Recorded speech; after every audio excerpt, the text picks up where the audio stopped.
Bien. Bueno, hoy vamos a ver derechos económicos, sociales y culturales. Les había preparado un PowerPoint que no se los voy a poder pasar a través del celular. Nico, ¿querés ¿sí? pasarme el Power a mí? Lo voy pasando yo. Lo presento por acá. Pasa que va a ser un lío, me parece. Como Vamos quieras. a ver hasta dónde podemos avanzar en estas condiciones y si a lo largo de la clase puedo resolver el problema de Internet. A estos efectos vamos a hacer un break a las 11, si bien siempre hacemos el break 11:30, a los efectos de ver si podemos resolver esto, y esto es provisorio. ¿Está bien? Les pido por favor que, como no los veo a todos, veo simplemente a 3 más, quien quiera hacer una pregunta o participar de alguna manera, por favor se desmutea y participa directo. Bien, ¿alguien sabe qué son? Hoy vemos derechos económicos, sociales y culturales. ¿Alguien sabe qué son?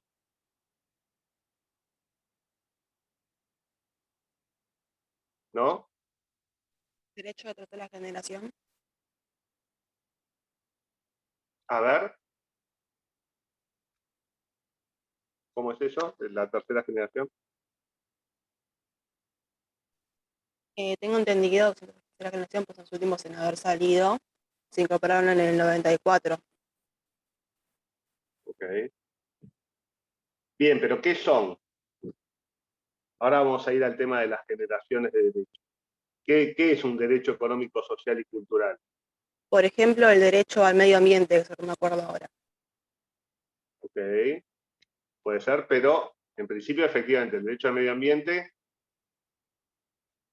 puede entrar en la categoría, pero en principio no es exactamente un DES. Que son ¿Cuál de, sería? perdón, que son de incidencia colectiva, ¿puede ser o nada que ver? Está muy bien, sí, son de incidencia, puede ser, está bien que sean hablar de que son de incidencia colectiva, pero ¿qué son? No qué características tienen, sino qué es un DES. Uno dijo el derecho al ambiente, ok, bueno, en principio lo puede entender, pero el derecho al ambiente vino, en general, es otro tipo de derecho, está muy vinculado, de hecho están juntos en el programa, está bien, pero ¿cuáles serían los DES clásicos, derechos económicos, sociales y culturales clásicos? Uno puede ser el artículo 14 bis. Bien, el artículo 14 bis efectivamente recepta a nivel federal algunos derechos económicos, sociales y culturales. ¿Y qué dice el artículo 14 bis? Dame un ¿Quién lo tiene? segundo. Yo tengo a mano, pero en un toquecito de más. Acá. ¿Lo leo directamente? Por favor. El trabajo en sus diversas formas gozará de la protección de las leyes, las que asegurarán al trabajador condiciones dignas y equitativas de labor, jornada limitada, descanso y vacaciones pagados, retribución justa, salario mínimo vital y móvil, igual remuneración por igual tarea, participación en las ganancias de las empresas, con control de la producción y colaboración en la dirección, protección contra el despido arbitrario, estabilidad del empleado público, organización sindical libre y democrática reconocida por la simple inscripción en un registro especial. ¿Sigo? Sí. Queda garantizado a los gremios concertar convenios colectivos de trabajo, recurrir a la conciliación y al arbitraje, el derecho de huelga. Los representantes gremiales gozarán de las garantías necesarias para el cumplimiento de su gestión sindical y las relacionadas con la estabilidad de su empleo. El Estado otorgará los beneficios de la seguridad social, que tendrá carácter integral e irrenunciable. En especial, la ley establecerá el seguro social obligatorio, que estará a cargo de entidades nacionales o provinciales con autonomía financiera y económica, administradas por los interesados con participación del Estado, sin que pueda existir superposición de aportes, jubilaciones y pensiones móviles, la protección integral de la familia, la defensa del bien de familia, la compensación económica familiar y el acceso a una vivienda digna. Bien, con lo cual, los clásicos DES, muchas gracias,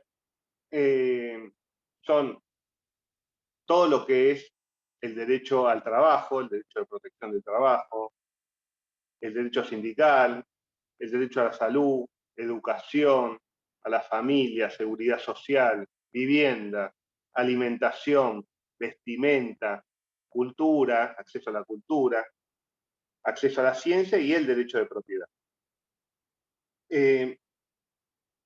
Estos sería a una pregunta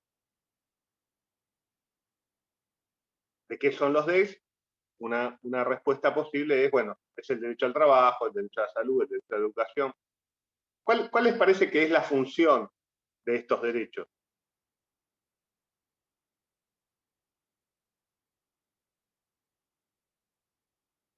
¿Para qué están? ¿Por qué serían Para el desarrollo relevantes? general de los países. Bien, está bien. ¿Y qué más? ¿Qué vimos hasta ahora?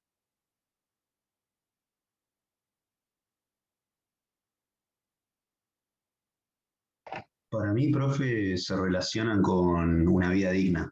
En general, digamos, todos, por el derecho a la salud, la alimentación, el medio ambiente, más o menos un mínimo de vida digna.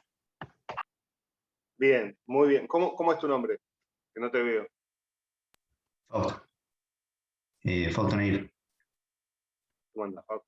Bien, efectivamente, los DEC son, por un lado, derechos prestacionales, negativos, ahora vamos a ver las acciones, las obligaciones positivas y negativas, y a su vez también tiene una faz de garantía, ¿está bien? Porque hacen posible el goce del resto de los derechos. En particular, ¿qué derecho hace posible el cumplimiento de los DEC?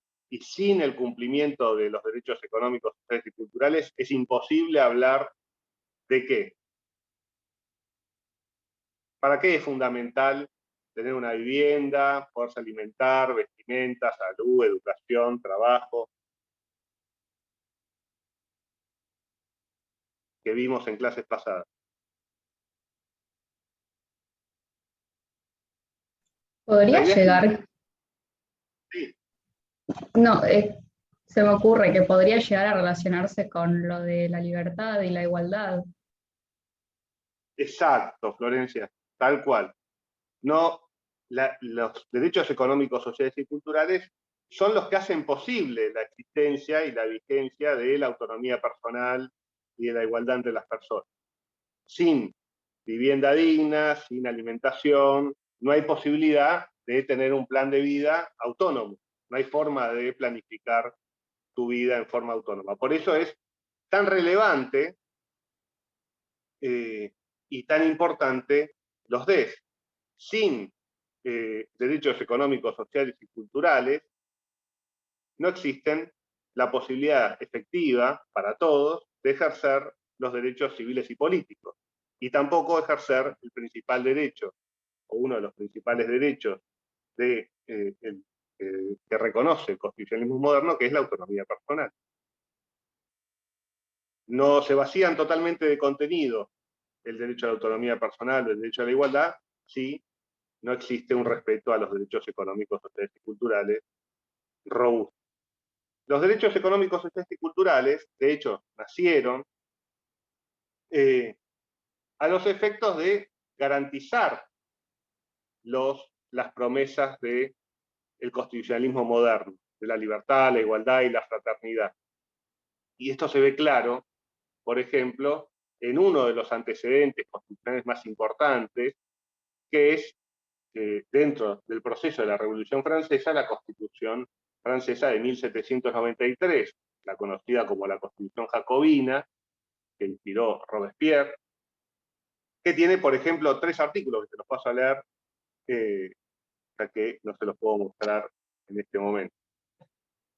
Artículo 18 de la Constitución Francesa de 1793. Todo hombre puede comprometer su servicio, su tiempo, pero no puede venderse, ni ser vendido. Su persona no es una propiedad alienable. La ley no reconoce la domesticación, no puede existir más que un compromiso de respeto y reconocimiento entre quien trabaja y su empleador. Los derechos del trabajador, en cuanto al contenido de los DES, está en el corazón, porque no por casualidad son las clases trabajadoras, las clases más subalternas, las que siempre han luchado por el reconocimiento y la efectividad de los DES. Artículo 21. La asistencia social es una deuda sagrada. La sociedad debe asegurar la subsistencia de los ciudadanos desprotegidos, ya que procurándoles un trabajo, ya sea asegurando los medios de existencia a los que no estén en condiciones de trabajar. El artículo 22. La educación es necesidad de todos. La sociedad debe esforzarse al máximo para favorecer el progreso de la razón pública y poner la educación pública al alcance de todos los ciudadanos.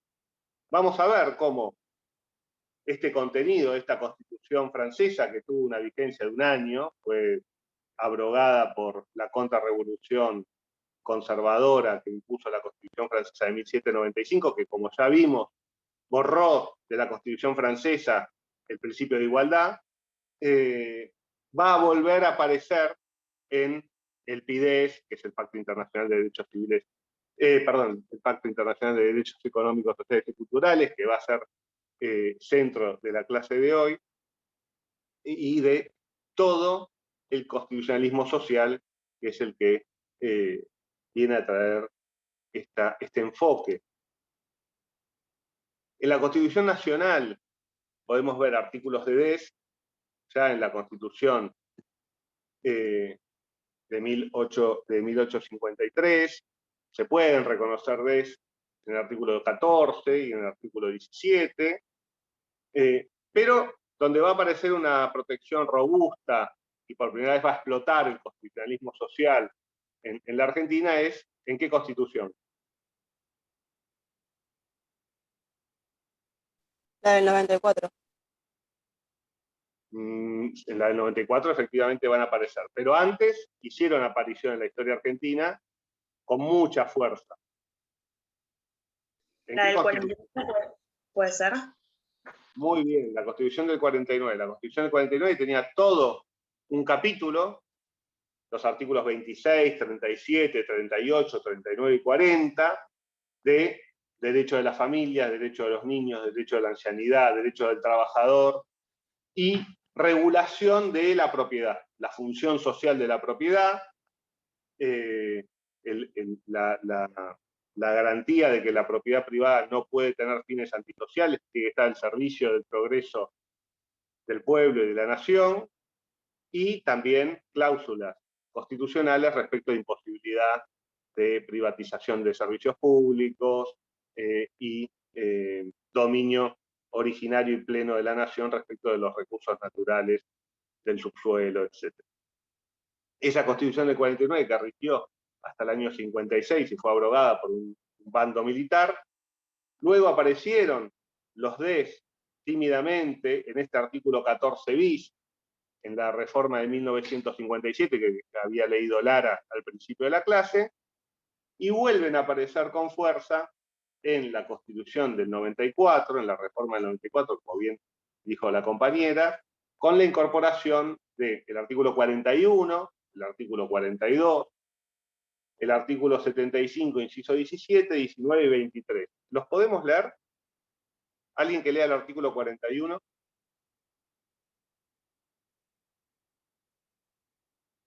Por favor.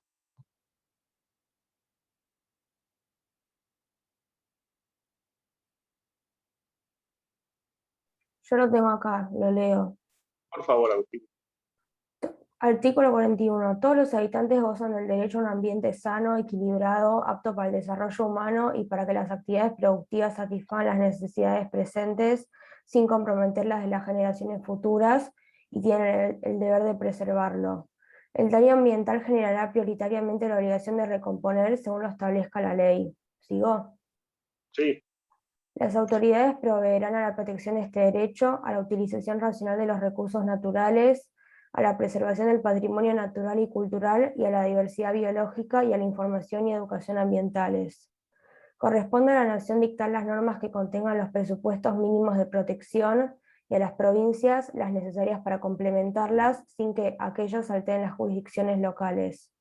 Se prohíbe el ingreso al territorio nacional de residuos actual o potencialmente peligrosos y de los radioactivos. Bien. ¿Alguien puede leer el artículo 42?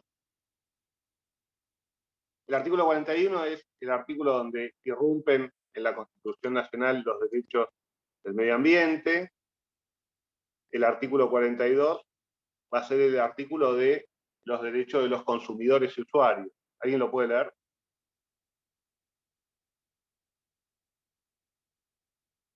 Así no abusamos de Agustina.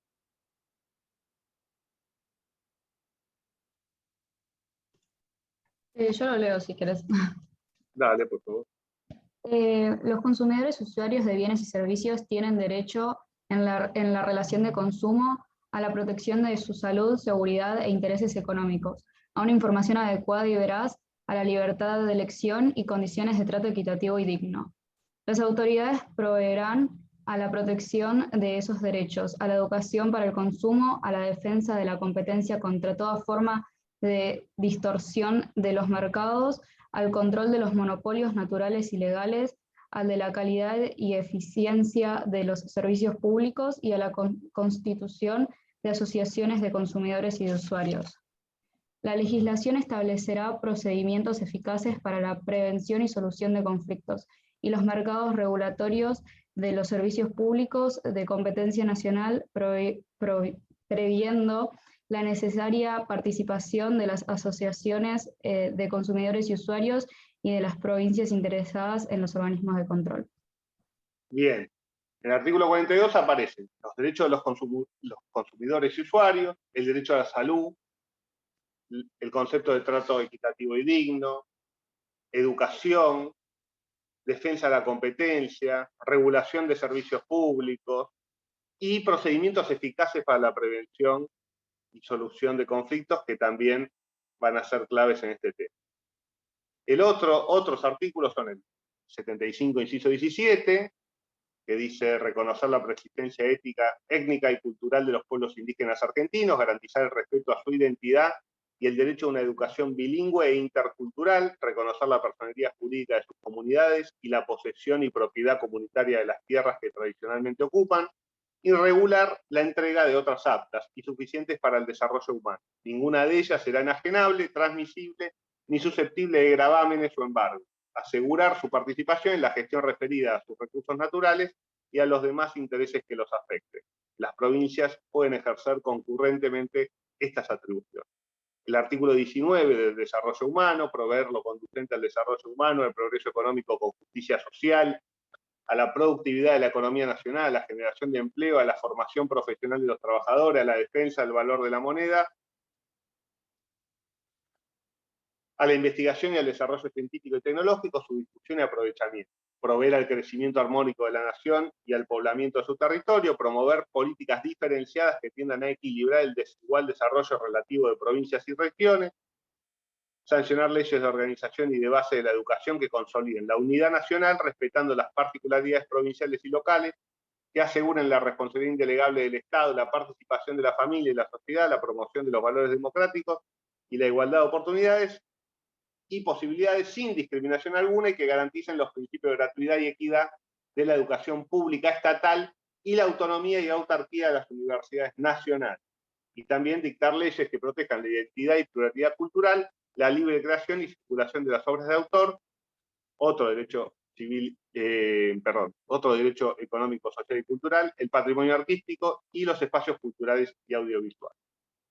Y por último, nunca leemos la Constitución así, pero es relevante para que ustedes lo enfoquen, dónde están los DECs en la Constitución, el inciso 23, legislar y promover medidas de acción positiva, lo vimos en la clase de igualdad, que garanticen la igualdad real de oportunidades y de trato y el pleno goce y ejercicio de los derechos reconocidos por esta Constitución y por los tratados internacionales vigentes sobre derechos humanos, en particular respecto de niños, mujeres, ancianos y personas con discapacidad, así como dictar un régimen de seguridad social especial e integral en protección del niño en situaciones de desamparo, desde el embarazo hasta la finalización del periodo de enseñanza elemental, y de la madre durante el embarazo y el tiempo de lactancia. El otro artículo fundamental es el 75, inciso 22, que incorpora los tratados internacionales de derechos humanos, y el más importante en este sentido va a ser el Pacto Internacional de Derechos Económicos, Sociales y Culturales. ¿Lo tienen a mano el PIDES?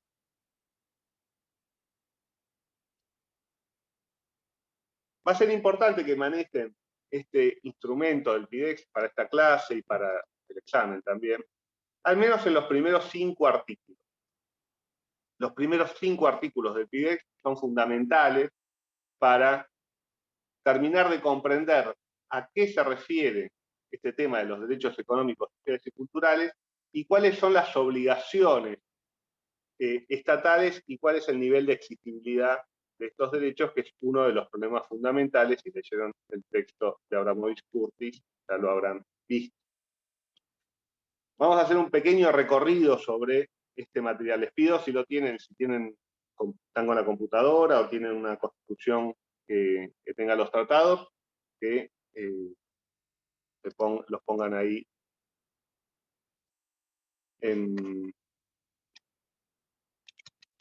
para irlos leyendo. Estoy tratando de resolver este problema. No lo puedo resolver de ninguna. Bueno, el artículo 1, si quieren, es el menos aplicable, pero no por eso a los intereses de esta clase, pero no menos importante, porque efectivamente la idea de los derechos económicos, sociales y culturales está íntimamente relacionada con el contenido del artículo 1 y con el texto que vimos de Saba, del principio de igualdad como no sometimiento, y aquella idea de Moreno de ese concepto de igualdad como no dominación. Por eso es relevante que conozcan el artículo 1. Artículo 1.1 dice: todos los pueblos tienen el derecho a la libre determinación. En virtud de este derecho, establecen libremente su condición política y proveen a sí mismos a su desarrollo económico, social y cultural. Y entonces lo que marca en el punto 2 del artículo 1 es que todos los pueblos pueden disponer libremente de sus recursos y riquezas naturales, y en ningún caso podrá privarse a un pueblo de sus propios medios de subsistencia. Esto que parece quizás sin mayor importancia es el primer artículo del PIDES, con lo cual alguna importancia se le reconoció en el 66 cuando se sancionó, y es clave para ver la vinculación entre el respeto de los derechos integralmente con la posibilidad del autogobierno colectivo a nivel nacional, a nivel estatal. El artículo 2 va a ser el artículo que más vamos a usar. En particular, el artículo 2.1 y el artículo 2.2. También el 2.3, que a veces en los exámenes resulta aplicable. Otro guiño que les hago. El artículo 2.1. ¿Qué dice el artículo 2.1? ¿Alguien lo puede leer? Leemos esto porque es muy importante después para la aplicación de esto, la discusión de los problemas, cuáles son los principios jurídicos imperativos que derivan de este artículo 2 del PIDES, toda la discusión de la exigibilidad, todo el tema de la operatividad o no de los DEX, y después ir a la jurisprudencia que tenían para hoy. ¿Alguien lo puede leer? ¿O lo tengo que leer con mi voz horrible?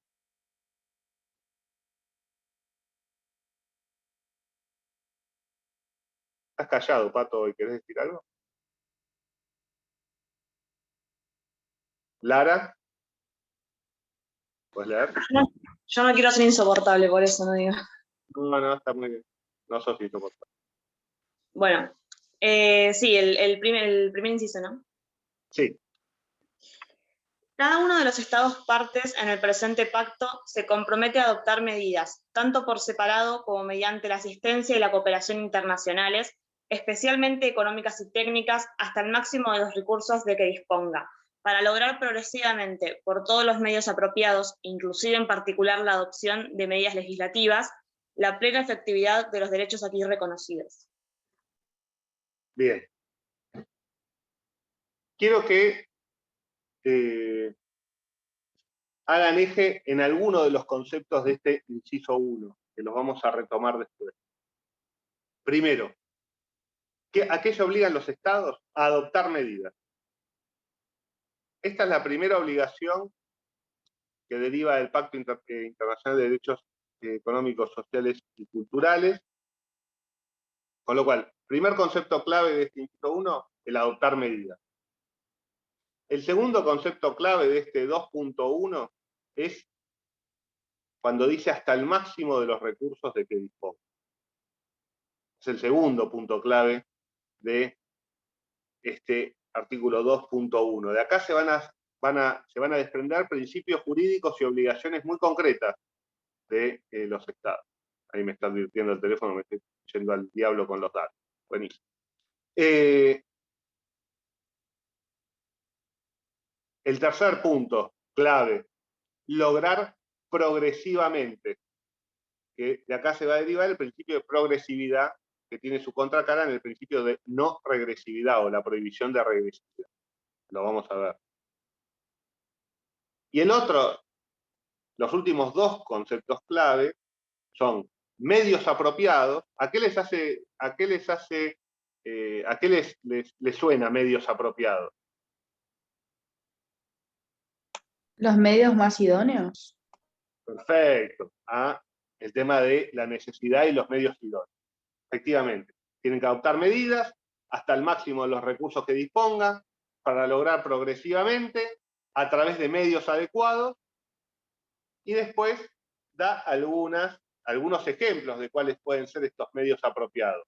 Adopción de medidas legislativas, por ejemplo, que en general la adopción de medidas legislativas, por ejemplo, uno de los grandes enemigos que tiene en los DES son sus costos, por eso tienen un texto sobre el costo de los derechos. Las medidas legislativas no tienen costo, por lo menos no un costo de los que se acusa a los DES. El punto 2. ¿Alguien lo puede leer? Así no se lo pido a Lara y no me odia.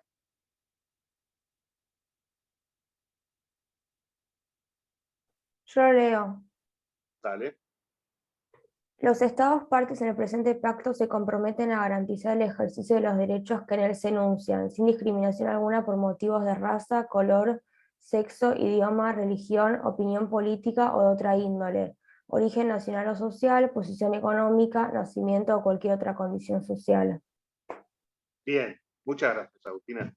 El inciso 2, el 2.2, que impone el principio de no discriminación.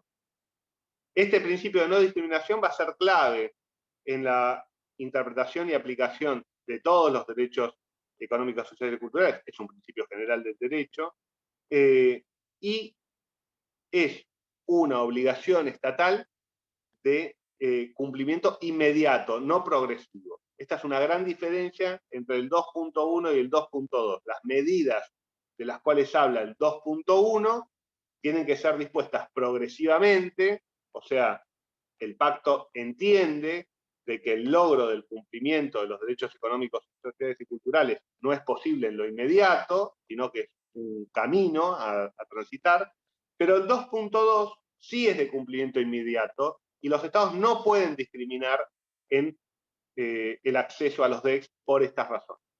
Lo mismo, igualdad como no discriminación, o igualdad como no sometimiento, se pueden entender estas categorías sospechosas de acuerdo a los casos de desigualdad estructural. Pero es importante porque este 2.2 es una herramienta muy poderosa de litigación.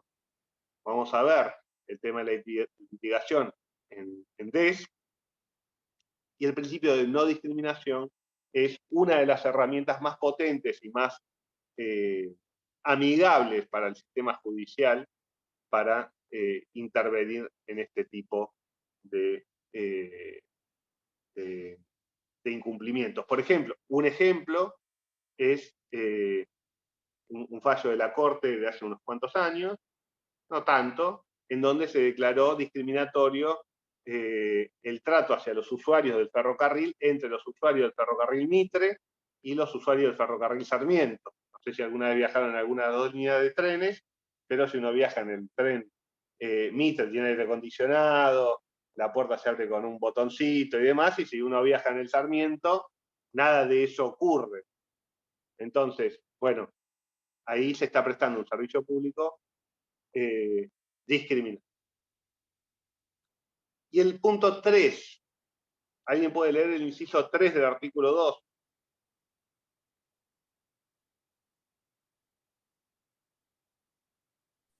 Si querés yo lo leo, profe. Dale, por favor. Dale.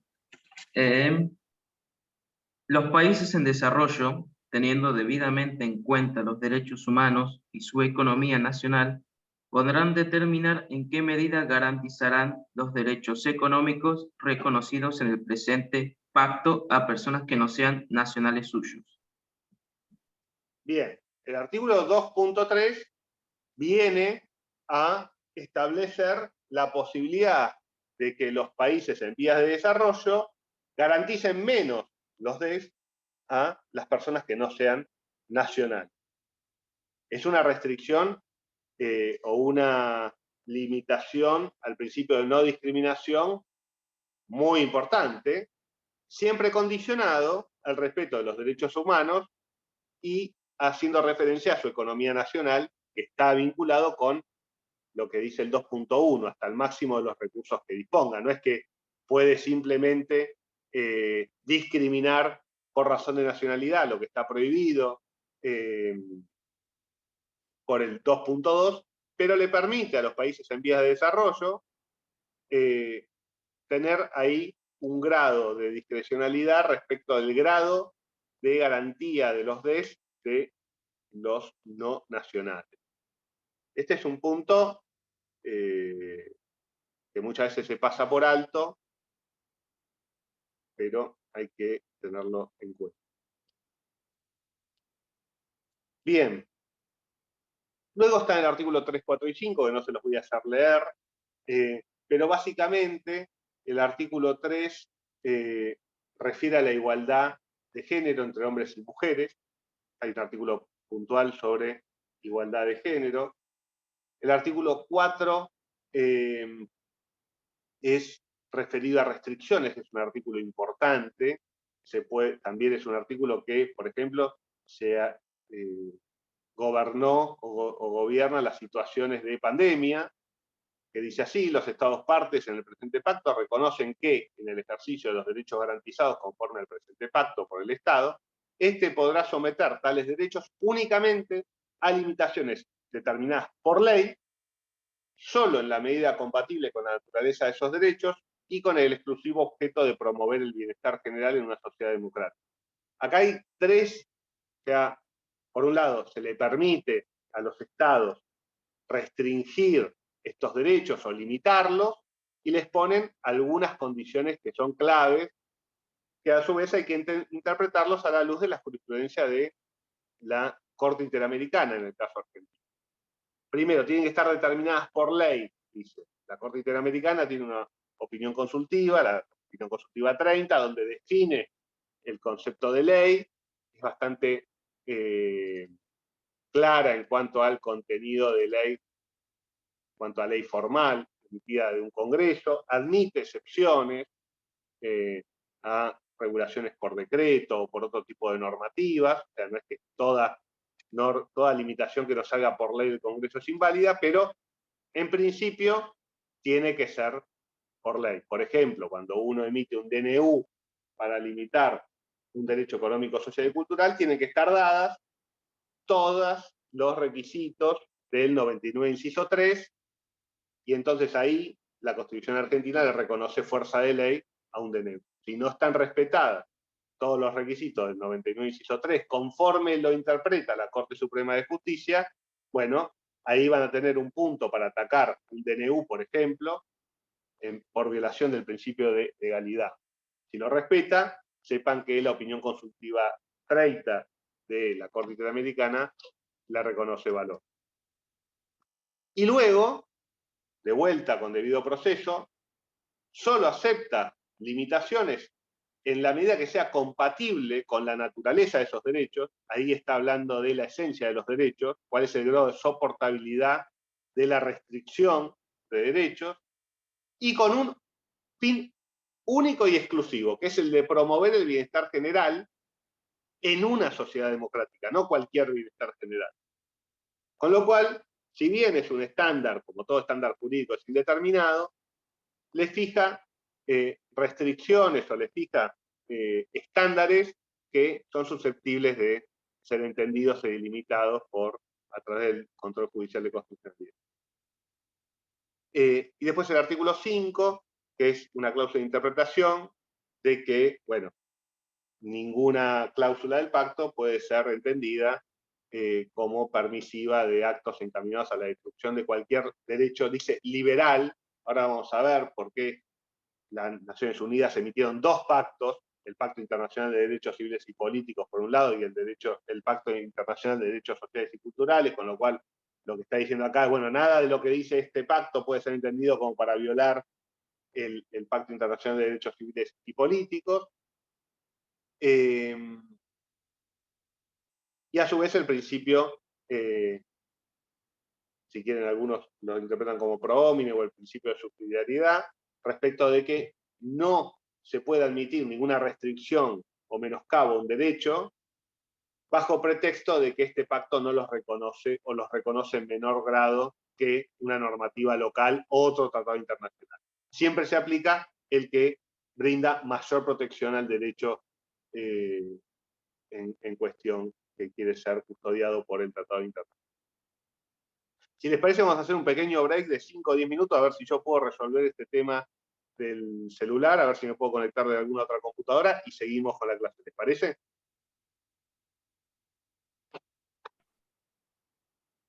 Dale, profe.